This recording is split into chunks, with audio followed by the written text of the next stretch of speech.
মা আমিনার কোলে ওই কে বসে রে, দলে দলা দলে মুখেতে হাসি রে। আল্লাহ বড় মেহেরবান, আমি কোলে পেলাম চাঁদ। আল্লাহ বড় মেহেরবান, আমি কোলে পেলাম চাঁদ। ও তোমার দয়ার সীমা, ও তোমার দয়ার সীমা যাই না বলা রে, দলে দলা দলে মুখেতে হাসি রে। মা আমিনার কোলে ওই কে বসে রে, দলে দলা দলে মুখেতে হাসি রে। আব্বা তোমার বেশে রইলে আদর করে দিতাম কোলে, পিতা তোমার বেশে রইলে আদর করে দিতাম কোলে। ও তোমার আবার কবর, ও তোমার আবার কবর সেটাই যায় না বলা রে, দলে দলা দলে মুখেতে হাসি রে। মা আমিনার কোলে ওই কে বসে রে, দলে দলা দলে মুখেতে হাসি রে, দলে দলা দলে মুখেতে হাসি রে। উপস্থিত চলমান সভার যোগ্যতম সভাপতি, স্টেজে ওলামায়ে কেরাম, সামনে বসে থাকা মুমিনা সলেহা মা ও বোনেরা, প্রাণ প্রিয় গোপালপুরবাসী, করণদিঘি দিনাজপুরবাসী, প্রশংসা মাত্র সে আল্লাহর যে আল্লাহ আমাদের এই বাৎসরিক জলসার দিনের মাহফিলে বসে কোরআন হাদিস শ্রবণ করার তৌফিক দিয়েছেন। সে আল্লাহর প্রশংসা আলহামদুলিল্লাহ। দরুদ ও সালাম বর্ষিত হোক সরকারে কায়নাত তাজদারে মাদানী নবী কুল শিরোমণি ইমামুল আম্বিয়া নবী মক্কি নবী মাদানী নবী আহমদ নবী মুহাম্মদুর রাসূলুল্লাহ সাল্লাল্লাহু আলাইহি ওয়াসাল্লাম। মা বোনেরা, আপনারা পেছনে এখনো অনেকে দাঁড়িয়েছেন, অথচ সামনে জায়গা এখনো ফাঁকা আছে। তাই আপনারা সামনের দিকে এসে বসতে পারেন, এবং যে সকল মা বোনদের সামনে জায়গা ফাঁকা আছে আপনারা একটু দয়া করে আগিয়ে আগিয়ে বসেন। পেছনে যে মা বোনেরা আসছেন তিনাদের বসার ব্যবস্থা করেন, তিনাদের জায়গাটা করে দেওয়ার দায়িত্ব আপনাদের সবার। তাই আপনারা একটু মূল্যবান জায়গাটুকু ছেড়ে দিয়ে আপনার যে বোন পেছনে এসেছেন তিনাকে বসার জায়গা করো। আমি কোরআনুল কারীম সূরা বালাদ থেকে দুটি আয়াত এবং হাদিসে নববী থেকে একটি মাত্র হাদিসের টুকরো পাঠ করেছি। উল্লেখিত আয়াত এবং হাদিসকে কেন্দ্রবিন্দুর মধ্যে রেখে আমি আপনাদের মাগরিব অবধি কিছু কথা রাখবো, বলবো ইনশাআল্লাহ। আলাইহি তাওয়াক্কালতু ওয়া ইলাইহি উনীব। আপনাদেরকে হট্টগোল না করে মেহেরবানি করে আপনারা বসে যান। আপনারা নিজের গলারও হেফাজত করেন, এটা আপনাদেরকে অনুরোধ করি। আমি আপনাদের সামনে এক বিষয় নিয়ে আলোচনা করব, সেটা আপনাদের উপরেই থাকবে ইনশাআল্লাহ। যেহেতু এখানে পুরুষ মানুষ নেই, শুধু মা বোনদের ব্যাপারেই কিছু বলবো। তবে নুরুল ইসলাম রাহিমি ভাই যে কথাগুলো বলেছেন তার উল্টো কথা বলবো, স্যাম নয়, তার অপোজিটে কিছু কথা আমি তুলে ধরবো ইনশাআল্লাহ।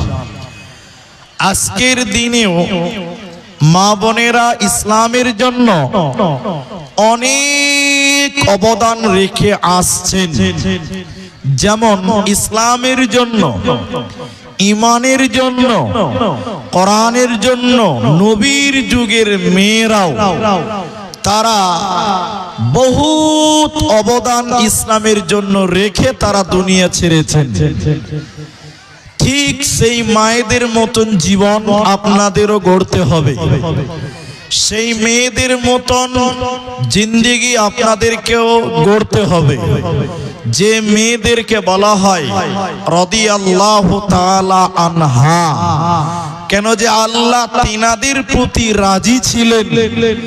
আজকের আমার মায়েরাও যদি সেই মেয়েদের মতন জীবন গড়তে পারেন, সেই সোনালী যুগের মেয়েদের মতন ঈমান আনতে পারেন, তাদের মতন ইসলামিক রীতিনীতি মেনে চলতে পারেন, আজকেও আপনাদের প্রতি আল্লাহ তাবারাক ওয়া তাআলা রাজি থাকবেন, আপনাদের প্রতিও আল্লাহ রাজি হবেন।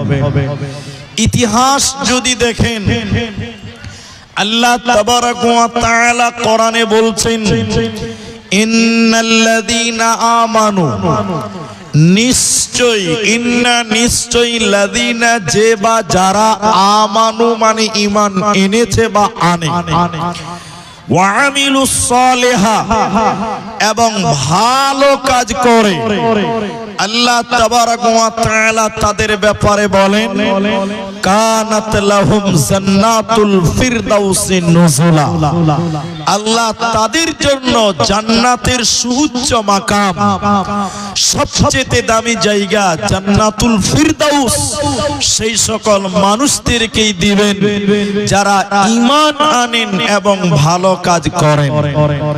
তাহলে আপনারাও ঈমান আনবেন যেমন নবীর যুগের মেয়েরা ঈমান এনেছিলেন। সেটা কি রকম? চলুন আমরা কিছু নমুনা আপনাদের সামনে পেশ করি। মা জননীরা, আপনারা কর্ণপাত করে শুনেন, বুঝার চেষ্টা করেন যে সে যুগের মেয়েরা কেমন ঈমান এনেছিলেন, একটু আপনারা বুঝার চেষ্টা করেন। নবীজি ঈমানের কথা বলছেন, ইসলামের কথা বলছেন। একজন দুইজন করে করে করে করে ঈমান আনলেন।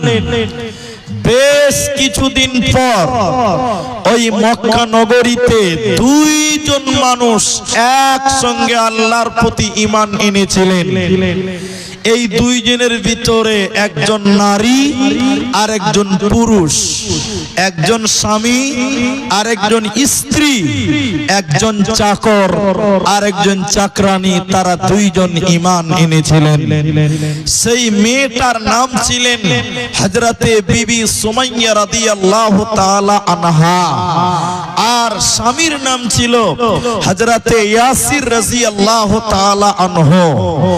ওই বিবি সুমাইয়াও তিনি আল্লাহর প্রতি ঈমান এনেছিলেন। তিনি ছিলেন বাঁধি, চাকরানী। আবু জাহাল যখন শুনলো যে মক্কাতে এখন চাকর চাকরানীরাও আল্লাহর প্রতি ঈমান আনছে, আবু জাহাল থাকতে না পেরে বলছিল, না, এটা কোনোদিন মেনে নেওয়া যাবে না। এই মক্কাতে মেয়েরা ঈমান আনবে, এটাও তত্ত্ব মেনে নেওয়া যাবে না।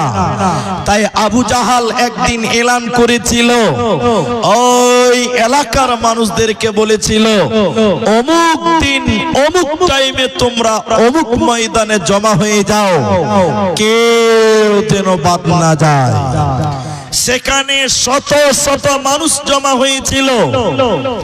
আজকে গোপালপুরের জলসায় এলান হয়েছে, প্রচার হয়েছে, কিন্তু সব মা বোনেরা আসে নাই। কিন্তু সেদিন শত শত নারী, শত শত পুরুষ সেখানে এসেছিল। ওই মানুষের ভিড়ে বিবি সুমাইয়াকে আবু জাহাল ডেকে নিয়ে শত শত মানুষের সামনে দাঁড় করেছিলেন এবং আবু জাহাল বলেছিল, সুমাইয়া, এর বিবি সুমাইয়া, তুমি আল্লাহর প্রতি ঈমান এনেছ, তুমি আল্লাহর প্রতি ঈমান এনেছ। বিবি সুমাইয়া, বলো তুমি ঈমান ছেড়ে দিবি কি দেবে না? হযরতে বিবি সুমাইয়া রাদিয়াল্লাহু তাআলা আনহা শত শত মানুষের ভিড়ে বিবি সুমাইয়া বলেছিল, না আমি আল্লাহর প্রতি ঈমান এনেছি, আমি আমার মালিক আল্লাহর প্রতি ঈমান এনেছি, বিশ্বাস স্থাপন করেছি, আমার জীবন চলে গেলেও আমি ঈমান ছাড়ব না। বেঈমান আবু জাহাল বিবি সুমাইয়াকে বারবার বলতে, বল তুই ঈমান ছেড়ে দিবে কিনা বল, আল্লাহর প্রতি ঈমান এনেছ, ইসলাম কবুল করেছো, কালেমা পড়েছো, এর বিবি সুমাইয়া তুমি ঈমান ছেড়ে দিবে কি দেবে না বলো। বিবি সুমাইয়া বারবার বললেন, না আমি কালেমা পড়েছি, ঈমান এনেছি, আমার জীবন চলে গেল আমি ঈমান ছাড়ব না। এবার বেঈমান আবু জাহাল বলল, সুমাইয়া তুমি যদি ইসলাম ছেড়ে না দাও, তুমি যদি ঈমান ছেড়ে না দাও, কালেমা ছেড়ে না দাও, শত শত মানুষের ভিড়ে তোমাকে উলঙ্গ করে দিব, নগ্ন করে দিব। সুমাইয়া রে তোকে উলঙ্গ করে দিব, বিবস্ত্র করে দিব, তুই বল ঈমান ছেড়ে দিবি কি দেবে না।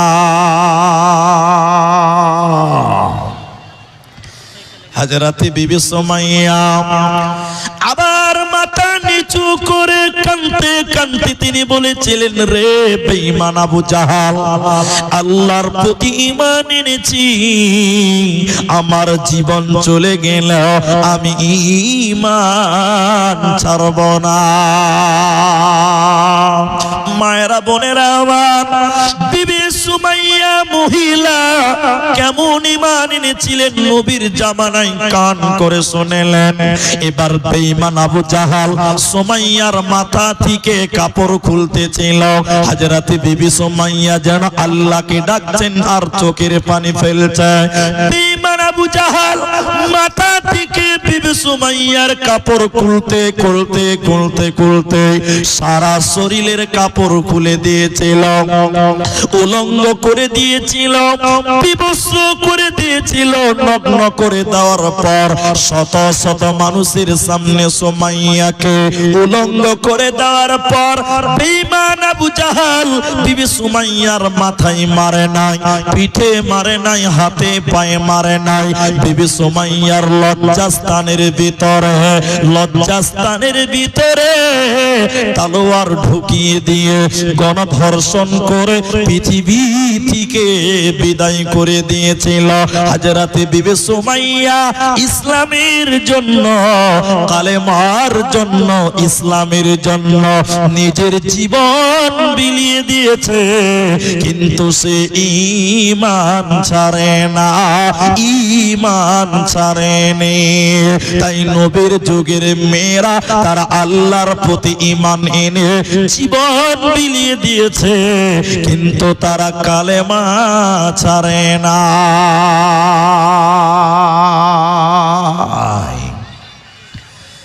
ইসলামের ইতিহাসে প্রথম জীবন দিলেন হযরতে বিবি সুমাইয়া, শহীদ হয়ে গেলেন ঈমানের জন্য, ইসলামের জন্য। তারপরেও তিনি বাতিলের কাছে মাথা নত করেনি, ঈমান নিয়ে পৃথিবী ছেড়ে চলে গেছেন। এই ছিল নবীর যুগের মেয়েদের আল্লাহর প্রতি ঈমান, আল্লাহর প্রতি ভরসা।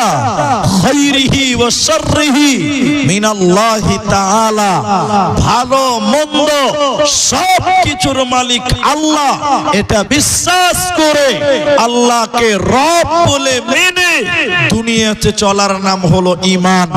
তাই আজকের মেয়েরাও যদি আল্লাহর জান্নাতে যেতে চায়, আল্লাহর জান্নাতি হতে চায়, আল্লাহকে রাজি খুশি করতে চায়, আজকের জামানার মেয়েদেরকেও তাদেরকে সুমাইয়ার মতন, বিবি সুমাইয়া রাদিয়াল্লাহু আনহার মতন ঈমান আনতে হবে, তাহলে আল্লাহ তার প্রতি রাজি খুশি হবে। মা জননী আমার, এবার জান্নাতি নারী কারা? কোন মেয়েটাকে জান্নাতে দেওয়া হয়? কোন মেয়েটা মেয়েটাকে আল্লাহ জান্নাত দিবেন। কাকে জান্নাত দেওয়া হবে? আল্লাহর নবী এই মর্মে বলেন, আল মারআতু ইদা সাল্লাত খামসাহা, যে মেয়েটা 5 ওয়াক্তের নামাজ কায়েম করে এই মেয়েটাকে আল্লাহ জান্নাতে দেবে। এই মেয়েটা জাহান্নাম যাবে না, দেবে না, পাবে না। আপনারা মা বোনেরা কি বসার জায়গা পাননি না কি ব্যাপার? মা বোনেরা আপনারা এইদিকে দেখেন, ডান দিকে জায়গা আছে, তো আপনারা কেন দাঁড়িয়ে আছেন? এতগুলো মেয়ে দাঁড়িয়ে আছেন, আপনারা এত কথা বলছেন, এত চলাচল করছেন, পুরুষের প্যান্ডেলে এত লোক দাঁড়িয়ে থাকতে পারে না। এত দাঁড়িয়ে আছেন কেন? এখানে তো অনেক জায়গা এখনো আছে। আপনারা ডান দিকে চলে আসেন, ডান দিকে অনেক জায়গা। আর আপনারা এইভাবে যদি চতুর্দিকে দাঁড়িয়ে থাকেন, স্টেজটা কেমন লাগে? ইসলামের কথা হচ্ছে, কোরআনের হাদিসের কথা হচ্ছে, আপনারা দাঁড়িয়ে থাকেন মানে কোরআনকে অপমান করেন। তো আপনারা মেহেরবানি করে দেখে শুনে বসে যান, এটা দাঁড়িয়ে থাকার জায়গা নয়। এই মা জননীরা, আপনারা মুখটা বন্ধ করেন, মুখটা বন্ধ করে কানটা খুলেন, আমার দিকে দেখেন, এই দিকে তাকান, তাইলে বুঝতে পারবেন। আল্লাহ নবী বললেন, যে মেয়েটা 5 ওয়াক্তের নামাজ কায়েম করবে এই মেয়েটাকে আল্লাহ জান্নাত দিবে। তো জান্নাতে যেতে গেলে নামাজ পড়তে হয়, তো নামাজ তো পুরুষদেরকেও পড়তে হবে। তো মেয়েদের খাস করে বললেন কেন? মেয়েদের খাস করে বলা হলো কেন? এই খাস করে বলার 3টি কারণ আছে, 3টা কারণ। আপনারা আমার দিকে তাকান, 3টি কারণ আপনি শুনলেন। মেয়েদের খাস করে নামাজের কথা বললেন, তার 1 নাম্বার কারণ হলো মেয়েরা অনেক নামাজি আছে বটে, কিন্তু তারা টাইম মতো নামাজ পড়ে না, টাইম মেনটেন করে নামাজ পড়ে না। অধিকাংশ আমার মায়েরা, অধিকাংশ আমার বোনেরা, তারা জোহরের নামাজ বেলা 3টার পরে পড়ে, 4টার সময় পড়ে। জোহরের সময় নামাজ পড়ে না, রান্না করে ছেলে মেয়েদের খিলাবে, স্বামীকে খিলাবে, এই করে অনেক মেয়েরা জোহরের টাইমে জোহরের নামাজ পড়ে না। কিন্তু আল্লাহ বলেন, কদ আফলাহাল মুমিন, আল্লাহ বলছেন আমি মুমিনদের জন্য নির্দিষ্ট সময় নামাজ ফরজ করেছি।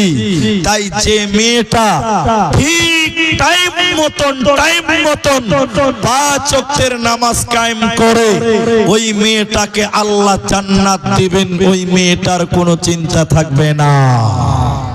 এজন্য মা জননীরা, নামাজ শুধু পড়লেই হবে না, টাইম মতো পড়তে হবে।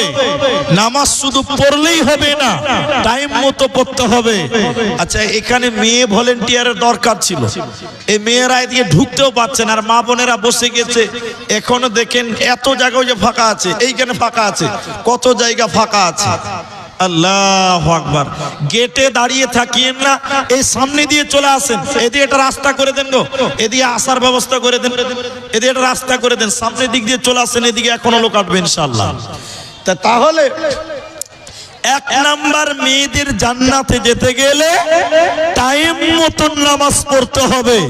শুধু নামাজ পড়লেই নয়, টাইম মতো নামাজ পড়লে মেয়েটা জান্নাতে যাবে, বলেছেন নবী মুহাম্মদুর রাসূলুল্লাহ সাল্লাল্লাহু আলাইহি ওয়াসাল্লাম।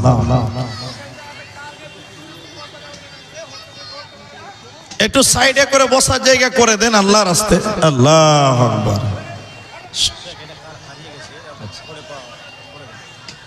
পায়ের নাকি? আচ্ছা, আজকে জালসাতে, মেয়েদের জালসাতে একটা এলানটা কি? এটা পায়ের বিছানা, কি বলে এটাকে? এটা পায়ের একটা তোড়া, একটাই কুড়ে পাওয়া গেছে। যার হারিয়ে গেছে স্টেজে এসে বলে নিয়ে যাবেন, তবে কিছু প্রমাণ লাগবে। একটা তো হয় না, 2টা হয়। এর শর্টকাটটা দেখিয়ে নিয়ে যাবেন, কারণ মেয়ে মানুষ অনেক আছে, কে আবার আরেকটা এমনিতে নিয়ে চলে যাবে।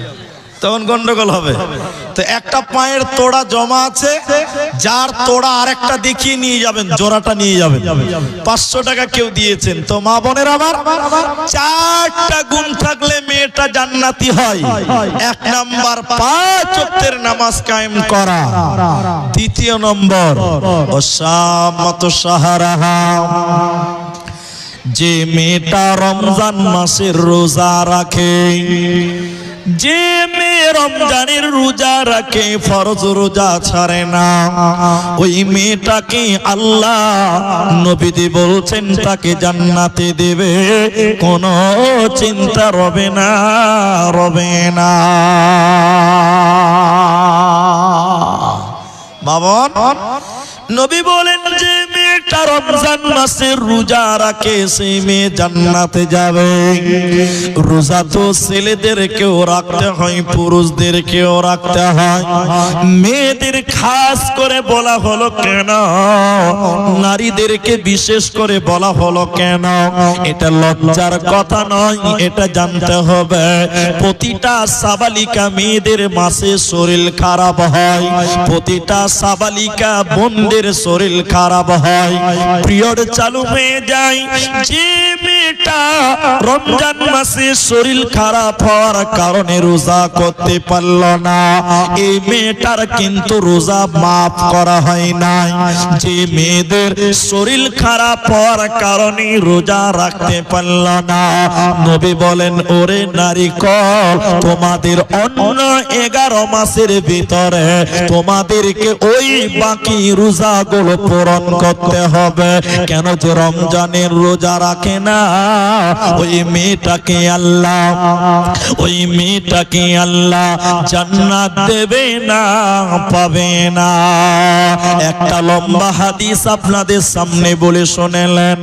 নবীজি জাহান্নাম দেখতে যাচ্ছে, যেতে যেতে জাহান্নামের ভিতরে দেখলেন কিছু মানুষের পা গুলোকে আকাশের দিকে আর তাদের মাথা মুখমণ্ডল মাটির দিকে ঝুলছে। পাগুলো জাহান্নামে আকাশের দিকে বেঁধে রেখেছে আর তাদের মাথা যেন মাটির দিকে ঝুলছে। উল্টো করে ঝোলার কারণে নবী বলছেন আমি জাহান্নামের ভিতরে তাদের দেখলাম, ওদের মুখগুলো ফেটে ফেটে ফেটে ফেটে রক্ত পড়ে। পাগুলো আকাশের দিকে, মাথা যেন মুখের দিকে মাটির দিকে উল্টো করে থাকার কারণে নাক দিয়ে গালগুলো ফেটে ফেটে যেন রক্ত পড়ছে। নবীজি বলেন আমি থাকতে না পেরে বললাম জিবরাইল তুমি বলো মান হাউলাই ইয়ারা কারা, কেন তাদেরকে জাহান্নামে তাদের পাগুলোকে আকাশের দিকে বাঁধা আছে, কেন তাদের মুখমণ্ডল কেন মাটির দিকে জ্বলছে? জিবরাইল রে তুমি বলে দাও। জিবরাইল আমিন বলেন ইয়া রাসূলুল্লাহ, দয়ার নবী শুনেলেন যে নারীরা যে পুরুষেরা রমজান মাসে রোজা রাখলো না, যে নারীরা যে পুরুষেরা রমজান মাসের ফরজ রোজা রাখে না, দিনের বেলায় খাবার গ্রহণ করে, দিনের বেলায় রোজা ছেড়ে দেয়, ওই সকল নারীরা ওই সকল পুরুষেরা জাহান্নামে তাদের উল্টো করে টাঙিয়ে রাখা হবে। ওর মাথা মাটিতে ঠেকবে, পাগুলো আকাশের দিকে থাকবে, ওদের কোনো বাঁচার উপায় রবে না, রবে না, রবে না। এই জন্য নারীকুল রমজানের রোজা তোমাদের রাখতে হবে, নচেতে জান্নাত হবে না, পাবে না, দিবে না।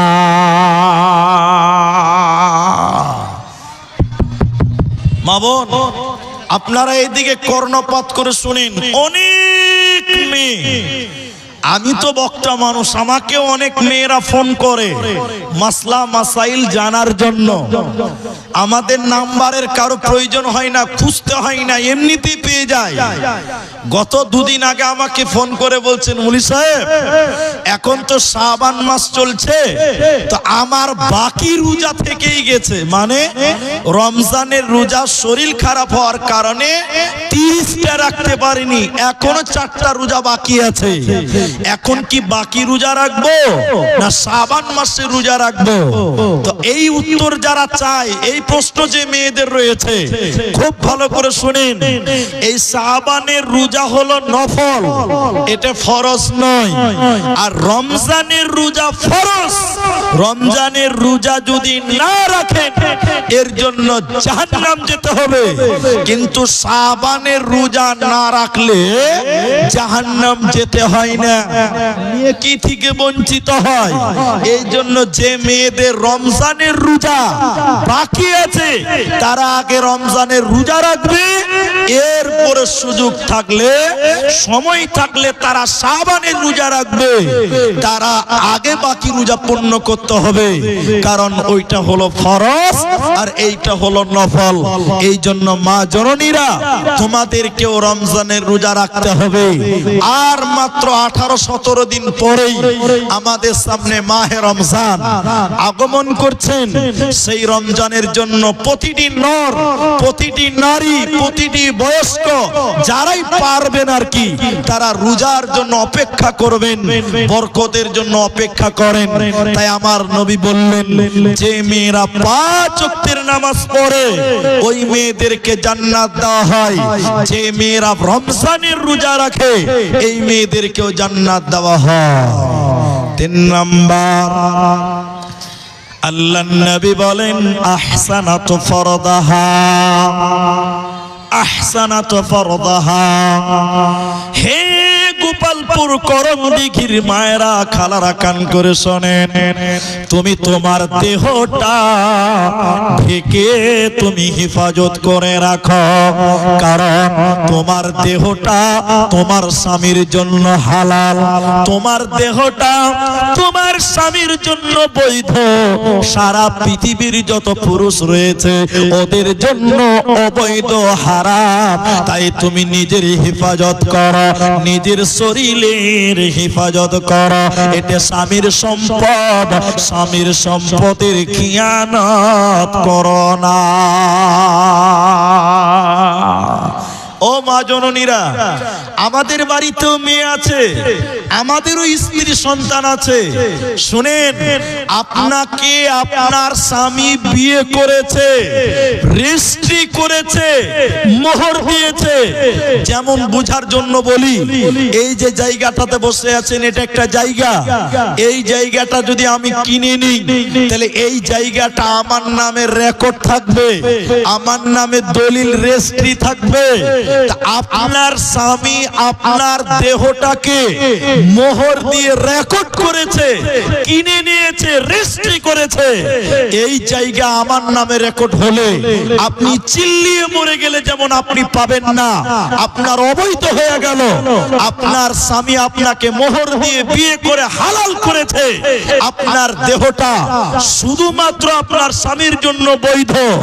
বাকি চাচাতো ভাই, ফুফাতো ভাই, মামাতো ভাই, খালাতো ভাই যত আছে সব হারাম। ওই লোকগুলোকে আপনি আপনার শরীরকে দেখাতে পারেন না। তাই যখন বাড়ি থেকে বের হবেন, মাথা ঢেকে, মুখ ঢেকে, শরীর থেকে ঢেকে বের হতে হবে। যখন বাড়ি থেকে কোথাও যাবেন, সঙ্গে আপন মানুষদেরকে নিয়ে চলতে হবে। আল্লাহর কোরআন এই কথাই বলেছেন। আর কবি বলেন, বোরকা পরে চলো মা বোন, বোরকা পরে চলো মা বোন, সদা সর্বদা। ইমান আমল সব হারাবে দেখলে বেগানায় মা বোন, ইমান আমল সব হারাবে দেখলে বেগানায়। স্কুল কলেজ কুটুম বাড়ি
বসেন মা জননীরা, এত লোক এখনো দাঁড়িয়ে আছেন, আপনারা যদি গুছিয়ে বসেন তো অনেক বসে যেতে পারবেন, কোনো অসুবিধা হবে না। কিন্তু আপনারা বসছেন না গুছিয়ে, খালি হেঁটে বেড়াচ্ছেন। আর আপনারাও সুযোগ পেয়েছেন যে আজকে খালি পেয়েছি গল্প করে এলেন নাকি, ওরকমই লাগছে। হ্যাঁ, আপনি ভালো জানেন, আপনি তো মাঝখানে আছেন, সাইডে চলে এসছেন। তো মা বোন আপনারা বসেন, আল্লাহর রাস্তে বসেন। আল্লাহু আকবার। তো যে কথা বলছিলাম, তাহলে 3 নাম্বার নবী বললেন নিজের শরীরের হিফাজত করা। আমার কথা আপনাকে খারাপ লাগতে পারে মা বোন, এটাই সত্য। আপনার দেহ শুধুমাত্র আপনার স্বামীর জন্য, আপনার বাপ আপনার মুখ দেখতে পারে, হাত দেখতে পারে, কিন্তু পুরো শরীরটা আপনার স্বামীর জন্য একমাত্র হালাল। তাই আহসানাত ফরদাহা, হিফাজত করো, নিজের শরীরের হিফাজত করো। চলো ওদি যাও, নিজের শরীরের হিফাজত করো। আর 4 নাম্বার শুনেন, নবীজি বলেন হে নারী কল, কিছু নাই তো বসবে কোথা? ওইদিকে ফাঁকা আছে? আচ্ছা, ওই পেছনে ওই কোণে ডান দিকে ফাঁকা আছে বলছে। মা বোন আপনারা সাইডে সাইডে ওইদিকে চলে যান। আর আপনাদের সামনে যদি ফাঁকা থাকে তো একটু আগে আসেন না। আর কতবার বলবো গো, আল্লাহু আকবার। একটু করে আগে আসেন, আর কত বলবো, তখন থেকে শুধু ইলানি করতে হয়েছে। আল্লাহ, তো জানেন আল্লাহর নবী বলেন 4 নাম্বার জান্নাতি মেয়েটাকে ওয়াতাত বালাহা, স্বামীর কথা মতো দুনিয়া গড়া। যে নারী পাঞ্জে গানা নামাজ পড়িবে, রমজানের রোজা কবো নাহি ছাড়িবে, নিজে যতেরে রাখিবে খেয়াল, স্বামীর সেবা করে যাবে বাঁচবে যত কাল, তার জন্য জান্নাতের দ্বার খোলা রবে, যে দ্বার দিয়ে ইচ্ছা বন্টি জান্নাত চলে যাবে। আরো একটি ভালো কথা শোনো দিয়া মন, পুরুষের জন্য নারী অমূল্য ধন। দুনিয়াতে যত ধন পুরুষের আছে, সবচেয়ে অমূল্য ধন নারী তার কাছে। কিন্তু তবে সেই নারী নেক হওয়া চাই, ইহ পরকাল নাইলে হয় চারখার। খালি পায়ে চলা ভালো, কষা জুতো যার, বিদেশেতে থাকা ভালো বদনারী যার। শোনো হে পুরুষ জাতি, কোরআনে ফরমান, তোমাদের নারী যদি হয় না ফরমান, প্রথমতে বুঝাও তারে নানান প্রকারে, তাতে যদি না বুঝে বিছানাতে দেহ জোদা করে। এই 2 প্রকারে যদি ঠিক নাহি হয়, আদরের মার তবে কিছু মারা যায়। অযথা মারিলে আল্লাহ না, অযথা মারিলে মারা আল্লাহ নারাজ হবে, কিয়ামতের কোর্টে আল্লাহ হিসাব কষিবে। তাহলে জান্নাতের 8টা দরজা খুলে যায় যে মেয়েটা 5 ওয়াক্তের নামাজ কায়েম করে, রমজান মাসে রোজা রাখে, নিজের শরীরের হেফাজত করে। আর 4 নাম্বার, স্বামীর কথা মতো যে মেয়েটা চলে, এই মেয়েটাকে আল্লাহ জান্নাতের 8টা দরজা খুলে দিবে। যে দরজা ইচ্ছা ওই দরজা দিয়ে জান্নাতে যাবে, কোনো চিন্তা রবে না, রবে না, রবে না।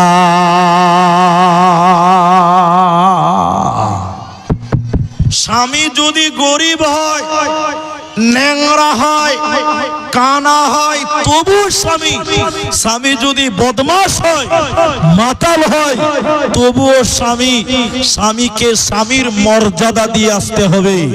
এই মর্মে একটা ইতিহাস আপনাকে তুলে ধরি। সূরা তাহরিমের ভিতরে আল্লাহ তাবারক ওয়া তাআলা তুলেছেন, এখানে যতগুলি মা বোন আছেন আপনাদেরকে বলি, আপনার স্বামী নামাজ পড়ে না, আপনার স্বামী রোজা করে না, আপনার স্বামী মদ পান করে, আপনার স্বামী আলেম ওলামাকে ভালোবাসে না, তারপরেও তাকে স্বামীর মর্যাদা আপনাকে দিতে হবে। ও যেগুলো ভালো কথা বলবে ওইগুলো আপনাকে মানতে হবে, খারাপ বললে সেটা আপনি মানবেন না, ভালোটা মেনে নিতে হবে। কেন? সারা পৃথিবীর মধ্যে সবচেয়ে বড় জালেম খারাপ মানুষ ছিল ফেরাউন। সবচেয়ে খারাপ কে? ফেরাউন। ফেরাউনের স্ত্রীর নাম, বিবির নাম ছিলেন হযরতে আসিয়া রাদিয়াল্লাহু তাআলা আনহা। আসিয়া আলাইহাস সালাম, নবুয়তি টাইটেল দেওয়া হয়েছে আসিয়াকে।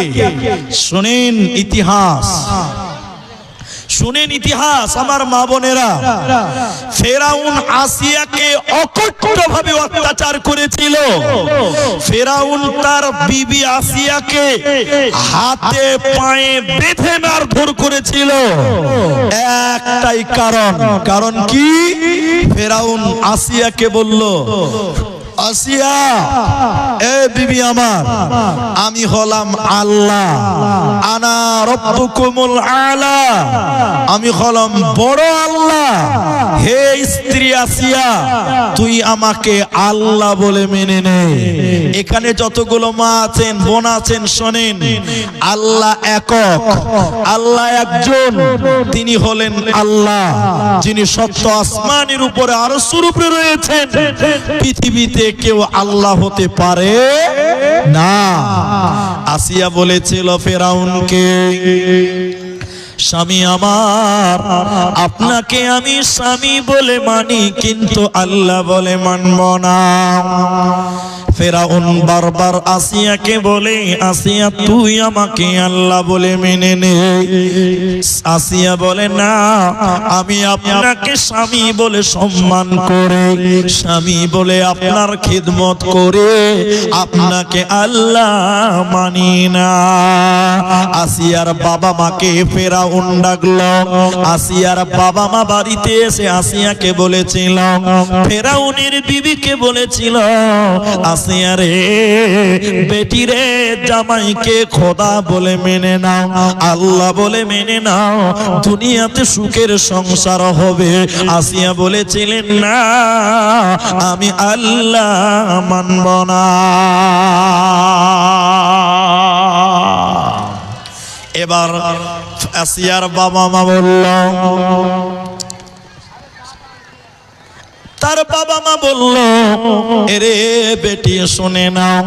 ফেরাউনের বিবিকে বলছে, বেটিকে বলছে, তুমি যদি তোমার স্বামী জামাইকে খোদা বলে মেনে না নাও, তাহলে আজ থেকে তোমার জন্য আমাদের বাড়ির দরজা চিরতরে বন্ধ হয়ে গেল। এবার বাবা মার বাড়ি বন্ধ হলো। ফেরাউন আসিয়াকে আরো অকট্ট অত্যাচার করতে লাগলো।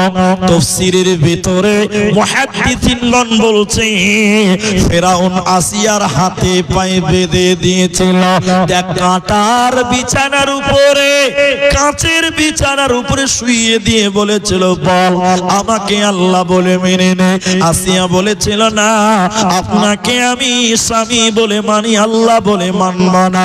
তখন তিনি কাঁদতে কাঁদতে বলেছিল, রব্বিবনি লি'ইনদাকা বাইতান ফিল জান্নাহ। আসিয়া কাঁদতে কাঁদতে বলেছিল, আল্লাহ, জালেম স্বামী, জালেম সম্প্রদায়, আল্লাহ বাবা মায়ের বাড়ির দরজা বন্ধ, স্বামীর বাড়ির দরজা বন্ধ, আল্লাহ তুমি জান্নাতে একটু জায়গা করে দিও। আল্লাহ সপ্ত আসমানকে কাঁপিয়ে দিয়ে বলেছিল, আসিয়ার চোখে নূর দিয়েছিলেন আল্লাহ। আল্লাহ সপ্ত আসমানকে কাঁপিয়ে দিয়ে বলেছিল, আসিয়া রে, তোর বাবার বাড়ির দরজা বন্ধ, স্বামীর বাড়ির দরজা বন্ধ, কিন্তু আমি আল্লাহ জান্নাতের দরজা তোর জন্য অবদার খুলে দিলাম রে। তোর কোনো চিন্তা রবে না, রবে না, রবে না। অতএব নারীকল, তুমি তোমার স্বামীকে সম্মান করো, স্বামীর কথা মতো তোমরা দুনিয়ায় চলো, আল্লাহ তোমাদের জন্য জান্নাতের আটটা দরজা খুলে দেবে, কোনো চিন্তা রবে না, রবে না, রবে না। সাবধানে তাকিও নারী পর্দার আড়ালে, সাবধানে তাকিও নারী পর্দার আড়ালে। হাদিসে হারাম লেখে অন্য দেখিলে, সাবধানে তাকিও নারী পর্দার আড়ালে, সাবধানে তাকিও নারী পর্দার আড়ালে। আলহামদুলিল্লাহ। তাহলে এই চারটা আমলের কথা মুহাম্মদ সাল্লাল্লাহু আলাইহি সাল্লাম বলেছেন।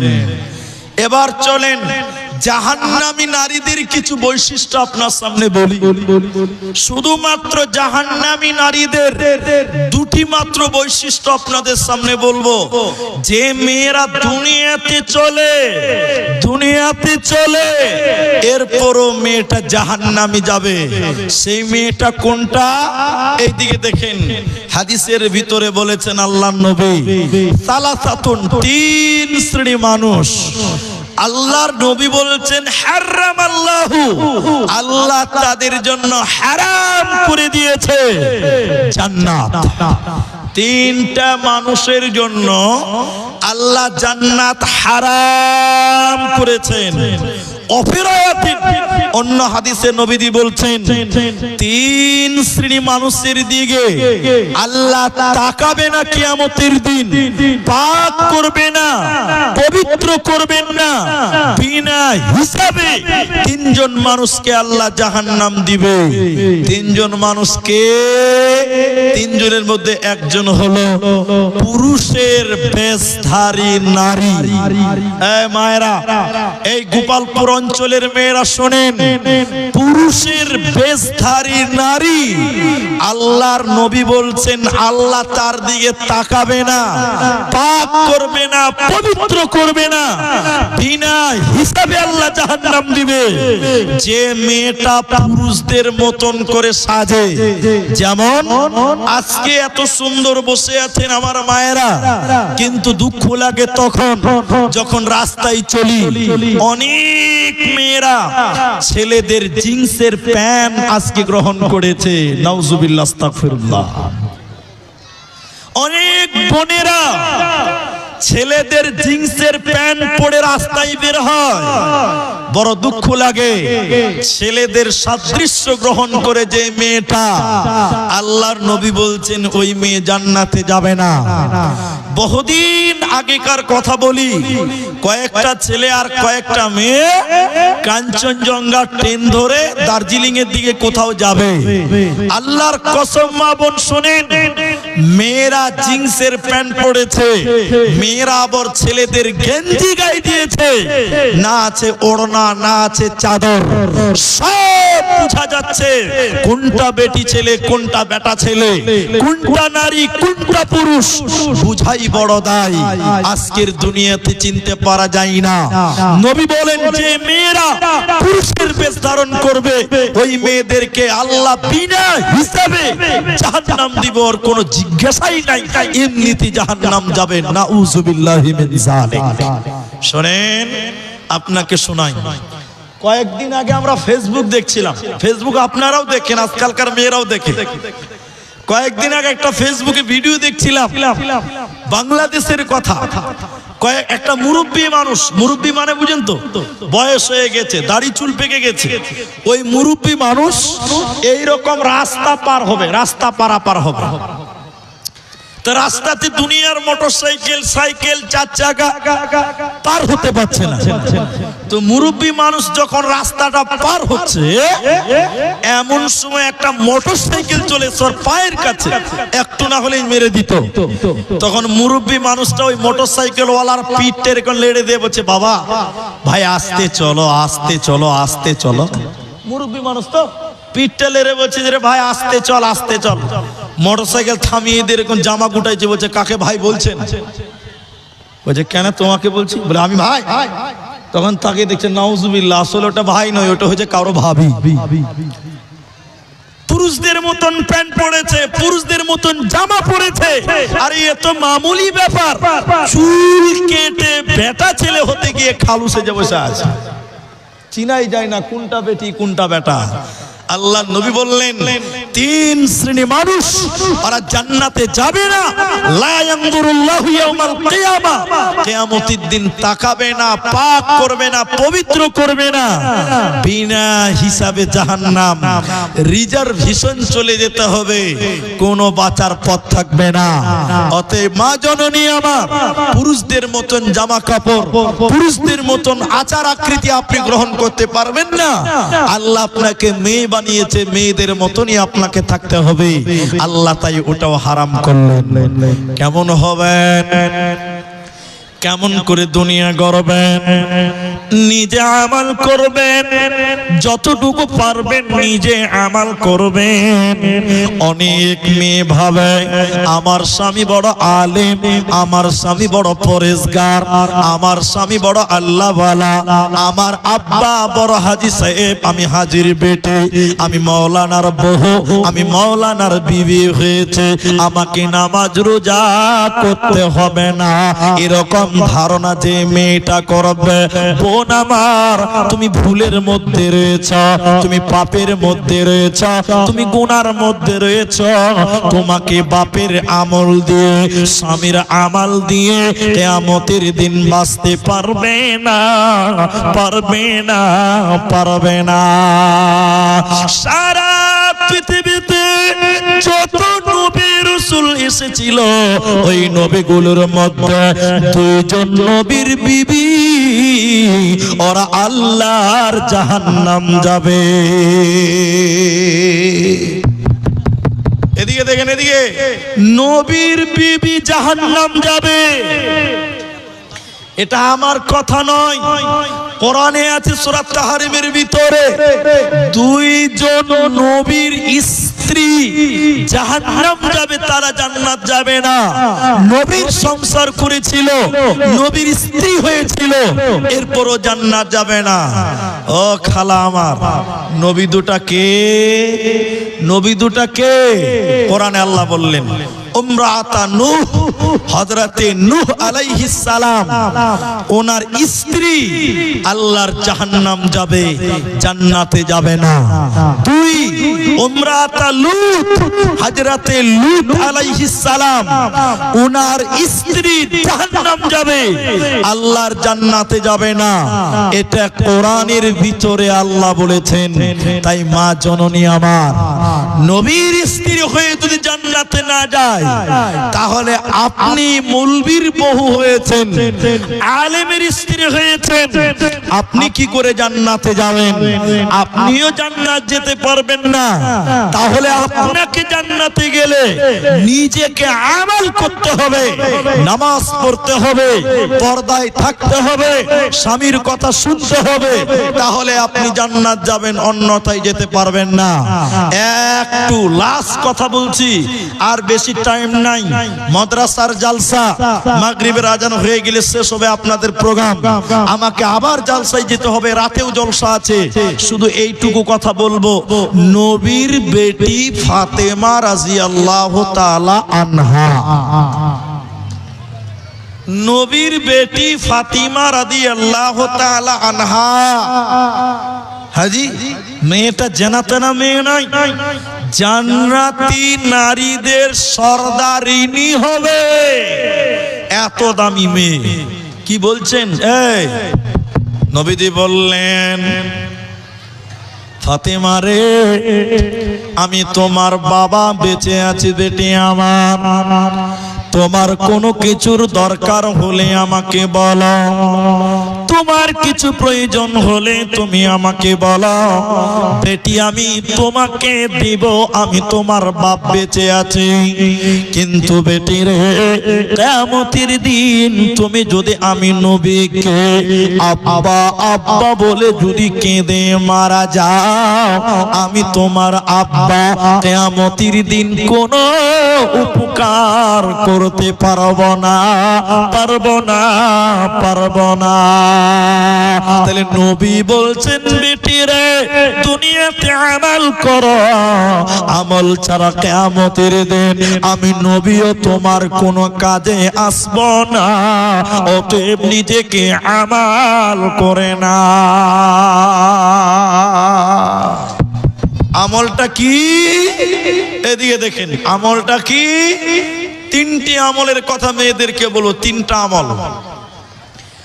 চঞ্চল পরিবেশ, তবে আমি আপনাদেরই পার্শ্বে ভুলকি মাদ্রাসা আমি মেয়েদের জলসা করলাম 3 বার। এত চঞ্চল নয়, আপনারা অতিরিক্ত চঞ্চল, বসে থাকতে চান না। এত লোক দাঁড়িয়ে আছেন কেন? এটা যদি পুরুষের মাহফিল হতো একটা লোক দাঁড়াতে পারতো না। কিন্তু আপনাদেরকে সম্মান করি, মায়ের জাত আপনারা, কিন্তু আপনারা সম্মান রাখতে জানেন না। কেন দাঁড়াবেন? জালসা শুনতে এসে লক করে বসে থাকতে হবে। দাঁড়িয়েছেন কেন? এত বলার পরও দাঁড়িয়ে থাকেন আপনারা। আপনারা জালসা শুনতে এসছেন না গল্প করতে এসছেন না দাঁড়িয়ে থাকতে এসছেন? কি করতে এসছেন? তো বসার জায়গা নাই নাকি? ওখানেই বসেন, যেখানে যে জায়গা পেয়েছেন ওখানেই বসেন। দাঁড়িয়ে থাকবেন কেন? এই মাঝে মাঝে দেখেন সব জায়গায় দাঁড়িয়ে আছে। আশ্চর্য, আপনাদের কথা মনে হয় বুঝে আসে না নাকি, কি ব্যাপার কে জানে। শোনেন, তিনটি আমলের কথা বলি। আল্লাহ নবী প্রথম নাম্বার বললেন, নবীর কোন বিবি জিজ্ঞাসা করলেন, আল্লাহ নবী বললেন, আমি জাহান্নামে শুধু দেখলাম নারী আর নারী, নারী আর নারী, নারী আর নারী। তো যদি তোমরা জাহান্নাম থেকে বাঁচতে চাও, একটা আমল করো আর একটা বদ আমল থেকে বেঁচে থাকো। এখানে ওলামারা আছে, এদেরকে সাক্ষী রেখে বলছি। একটা আমল কি? নবী বললেন তাসাদদাক না, বেশি বেশি করে সাদকা করো, দান করো। দান মানুষকে জাহান্নাম থেকে রুখে, দান মানুষকে জাহান্নাম থেকে বাঁচায়। তাই তোমরা বেশি বেশি করে দান করো। এটা হলো প্রথম নাম্বার। 2, নবীজি বললেন নিষেধ কি? এদিকে এদিকে। নিষেধ হলো স্বামীর নিয়ামতের নাশুকরি করবেন না। আমি আগেই বলেছি যে স্ত্রী আমাদেরও আছে, আহালিয়া আমাদেরও আছে। শুনেলেন, এখন মেয়েরা স্বামীর যদি নাশুকরি করে, এই মেয়েটা জাহান্নাম যাবে, জান্নাত যাবে না। নবীর এক স্ত্রী বললেন, ইয়া রাসূলুল্লাহ, হাদিসটি বর্ণনাকারী হযরত আয়েশা নবীজিকে বললেন, ইয়া রাসূলুল্লাহ, কিয়ামতের দিন সর্বপ্রথম আপনার সঙ্গে দিদার হবে কার? মুলাকাত হবে কার? আপনার বিবিদের মধ্যে, আপনার স্ত্রীদের মধ্যে সর্বপ্রথম আপনার সঙ্গে মুলাকাত হবে কার? দিদার হবে কার? নবীজি বললেন, যার হাত লম্বা তার। যার হাত লম্বা তার। তো আয়েশা রাদিয়াল্লাহু তাআলা আনহা, ও বয়সে ছোট, বুদ্ধিতেও ছোট, একটু ছোট। সবার বয়সে যদি কম মানে বুদ্ধিও একটু কম। আয়েশা রাদিয়াল্লাহু আনহা বুঝতে পারলেন না, আচ্ছা হাত লম্বা মানেটা কি? আয়েশা একটা লাঠি নিলেন, যে নবীর অন্য অন্য স্ত্রীদের হাত মাপছে, দেখি কার হাত লম্বা। যার হাত লম্বা তার সঙ্গে নবীর প্রথম দিদার হবে, মুলাকাত হবে। নবীজি হাসতে হাসতে বললেন, আয়েশা, হাত লম্বা মানে এটা নয়। কোনটা? যে দুনিয়াতে দান ধন করে একেই বলে হাত লম্বা। এ হাদিস বর্ণনাকারিনী হযরতে আয়েশা। কোন বিবি নবীজিকে করিলেন জিজ্ঞাসা,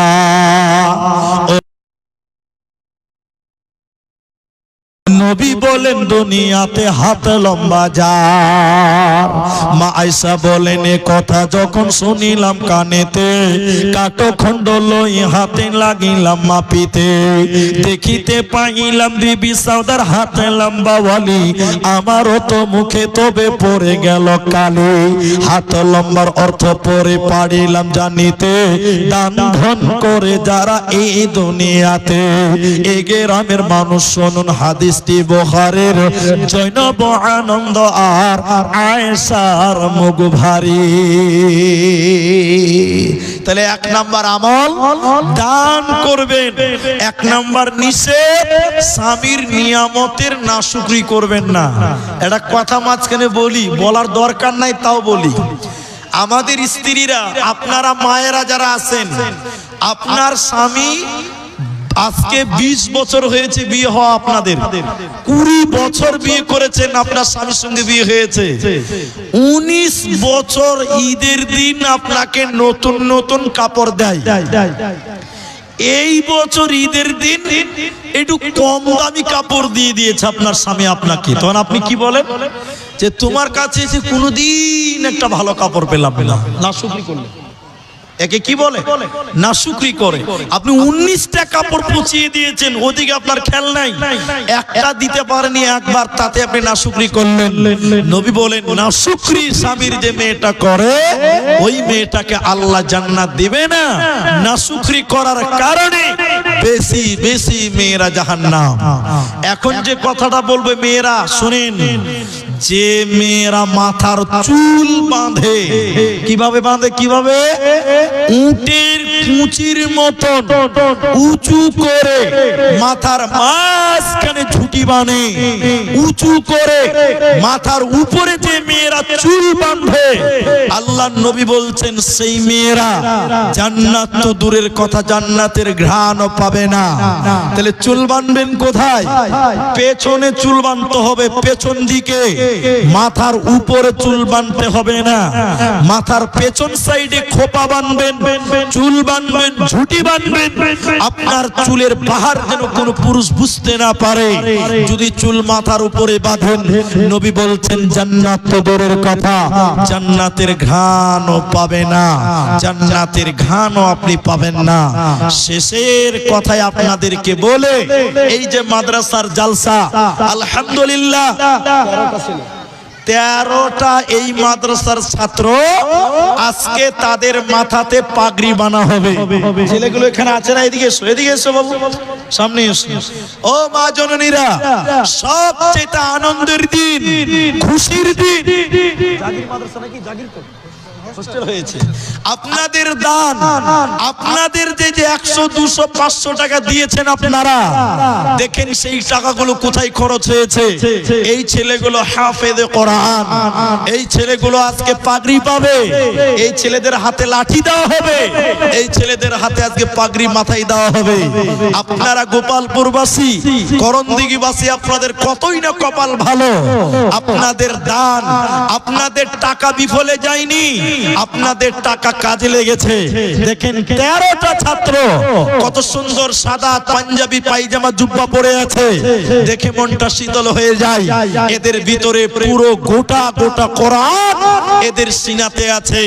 আল্লাহ তাদের কামিয়াবি দান করুক, দোয়া করে। আপনাদের এই মাদ্রাসা থেকে আরো হাফেজ তৈরি হবে আগামীতে, আরো পাগড়ি পাবে ছাত্ররা। শুধুমাত্র আপনাদের সহযোগিতা, আপনাদের দানের প্রয়োজন, আপনাদের সহযোগিতার প্রয়োজন। তাই আজকের এই মা জননীদেরকে বলতে চাই, আপনারা দানের হাত প্রশস্ত করবেন, এই মাদ্রাসাকে আপনারা ভালোবেসে দান করবেন। আল্লাহ আপনাদের এই দানের বদৌলতে এই রকম হাফেজ, এই রকম আলেম তৈরি হবে আপনাদের দানের টাকায়। মরার পর আপনি আল্লাহর জান্নাতি বান্দি হতে পারবেন, আল্লাহর জান্নাতি হতে পারেন। তাই মা জননীরা, এই রকম আলেম তৈরি করার জন্য, এই রকম হাফেজ তৈরি করার জন্য আপনাদের কাছে আমি হাত বাড়াতে চাই। এই মাঠে যে সকল মা বোনেরা এসেছেন, আমি ভুলকি মাদ্রাসায় পরপর 3 বার মেয়েদের জালসা করলাম, এবারও করেছি। কে দিয়েছে? নানার নামে। এই বছর রাতে আমাকে দিয়েছিল, আমার হাতে 64টা আংটি দান হয়েছিল, 64টা আংটি দিয়েছিলেন মেয়েরা। আজকে ওই গোপালপুর মাদ্রাসা আপনাদের মতন মায়েরা সেদিন 64টা আংটি দিয়েছিল, 5টা গলার মালা দিয়েছিল, 4টা নাকের ফুল দিয়েছিল, পায়ের তোড়া দিয়েছিল।